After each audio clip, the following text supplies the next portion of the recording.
বাঘবৰত সমষ্টিৰ ৰাইজক শপত বাক্য পাঠ কৰোৱালে বিধায়ক চেয়াৰমান আলীয়ে সন্তানক উচ্চ শিক্ষিত কৰা ৰেচন কাৰ্ডৰ চাউলৰ নামত দুৰ্নীতি নকৰাৰ বাবে জনতাক প্ৰতিজ্ঞা কৰোৱালে বিধায়ক চেয়াৰমান আলীয়ে চৰকাৰী আঁচনিৰ নামত অন্যায় নকৰাৰো শপত বাক্য পাঠ কৰালে সমষ্টিবাসী বাঘবৰৰ ভাটনা পাইটিত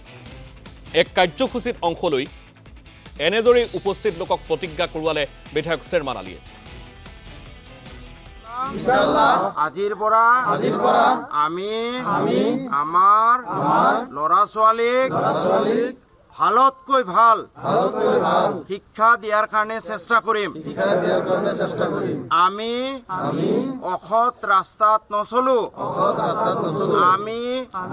এজনে আনজনৰ অন্যায় নকৰো আমি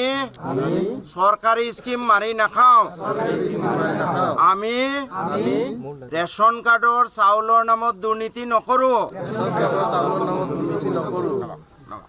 ইনশাআল্লাহ আজিৰ পৰা আমি আমাৰ ল'ৰা ছোৱালীক ভালতকৈ ভাল শিক্ষা দিয়াৰ কাৰণে চেষ্টা কৰিম আমি অসৎ ৰাস্তাত নচলো আমি এজনে আনজনৰ অন্যায় নকৰো আমি চৰকাৰী স্কিম মাৰি নাখাওঁ আমি